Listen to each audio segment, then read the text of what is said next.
Well, a habit is a redundant set of automatic, unconscious thoughts, behaviors, and emotions that's acquired through repetition. A habit is when you've done something so many times that your body literally knows how to do it better than your mind. Turns out, by the time we're 35 years old, we're a set of memorized programs. And so the body is functioning and the mind is unconscious. So then when there's crisis or there's trauma or there's disease or diagnosis or loss, the event sometimes causes people to feel so differently than themselves that they can finally see themselves through the eyes of somebody else. Now, that moment in neuroscience is called metacognition. This is the moment where we start paying attention to how we think. We start thinking about what we're thinking about. We start noticing how we're acting, how we're speaking. We start becoming aware of the emotions that we live by. And the moment you start observing those states of mind and body, you're no longer the program. You're the consciousness observing that program. And we begin to objectify our subjective self. In other words, you can't read the label when you're inside the jar. You've got to get out of the jar to be able to see who you are. So most people wait for that moment where they feel so bad that they could finally begin to make an effort to change. And of course, times are changing. And my message is, why wait? Why not just start creating a future every day and begin to think differently, and begin to act differently, and begin to feel differently? And if you do that enough times, that becomes the new habit. We may not be able to control everything in our outer world, but we certainly can control our inner world.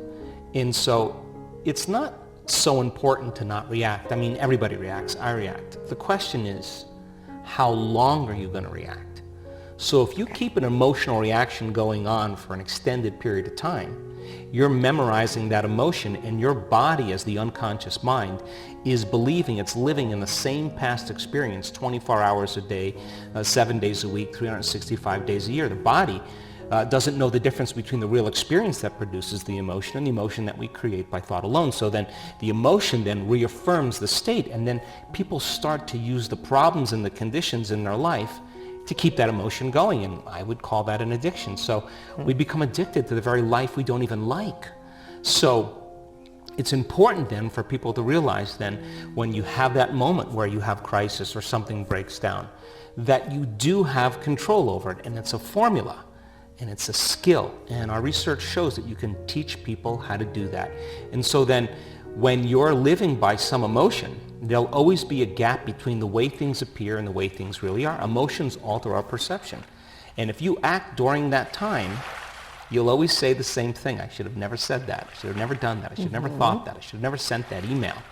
So then shortening your emotional reactions is a level of intelligence then that causes you then to recalibrate. Because most people don't think they have control over that. They'll say, that person did it to me. That circumstance is the reason I am this way. Then I would say, if something in your outer environment is controlling your thoughts and feelings, then you're a victim to your environment. And yet, how you think and feel creates your outer world. So if you're thinking and feeling equal to everything that's known in your present personal reality, you keep creating more of the same. So to change then is to think and feel greater than the conditions in your environment. And to be able to do that to such a degree then, you're no longer reacting to the same people in the same way. And that takes an effort. It's not easy in the beginning. But once you start practicing, you get better at it. And just like anything else, you start to move through your life with more coherence, and you're less likely to knee-jerk. And if you're less likely to knee-jerk, then you're not in an unconscious program.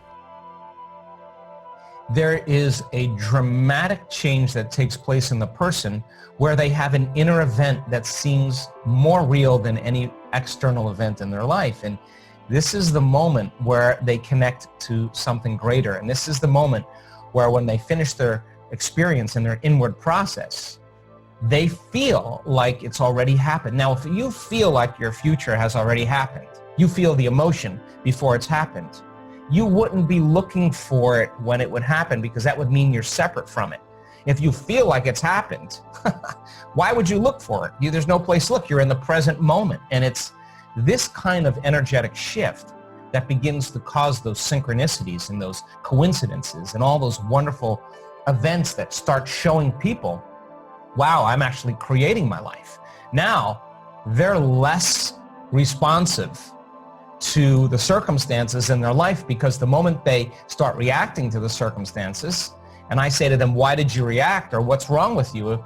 If they say, oh, it's that person that's causing me to feel and think this way, then they're back to the unconscious program of victimization. And so people start to figure it out, and they say, no person, no circumstance, no condition in my life is going to cause me to fall from this energy.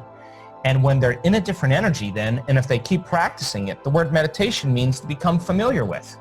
You got to be able to maintain that internal order independent of any condition in your environment. And if you do that properly, you start seeing see feedback in your environment that you're creating from the field. And now you no longer have to go anywhere to get it. When there's a vibrational match between brain and heart coherence in some future, you got a radio signal and you're tuned into that frequency. Now you don't go through space to experience what you want. You're connected to that unified field. If you're connected to source, why would you go anywhere? You would draw it to you, and all of a sudden you start becoming the magnet to your experiences. And this is when it gets exciting, because when you're feeling wholeness and you're not feeling lack, and you're not waiting for the event to occur, then all of a sudden wealth doesn't become as important. The moment you start feeling wholeness, that's when your healing begins. The moment you start feeling gratitude, that's the moment you're drawing experiences to you. So we're teaching people how to change that process. And I just think that these times, more than ever, are a wake-up call for everybody to really start looking and becoming conscious and really seeing how they're going to emerge from this experience. And by the way, in a time when there's separation, in a time when there's isolation, when there's a time when there's some quarantine and fear that creates this kind of separation, I said to my community, oh, no, this is a time for us to unify. And we have research to show you don't need to be in someone's physical presence to cause them to feel love. In fact, we've done research to show that when you get a group of people together and they all start opening their hearts and they start synchronizing their energy, and they have the thought of somebody, because these are people that are trained now, they have a thought of a group of people or somebody that their life be enriched, that their body be healed. And we're watching a non-local effect of a person's heart going into coherence, being influenced by energy. Wow, then I said to my community, well, now more than ever, we have to unify as a community. And we have to then, in a new consciousness, in a non-local way, create a greater understanding and unify in this time. And it's love that bonds us. The frequency, the energy of love is what creates connection. And we have to just get here. And so this is the time in history now where a new consciousness has to be born. And it's not one individual. That's the wrong interpretation of the prophecy. It's a collective consciousness that is built in a higher frequency. And frequency is energy, and energy carries information, carries consciousness. And so we have to move to a greater level of consciousness than the consciousness of this condition.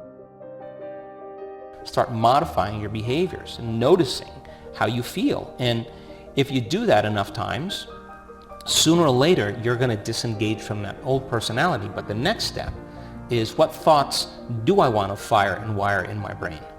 What behaviors do I want to demonstrate in one day, in one lifetime? And the act of closing your eyes and rehearsing your behaviors.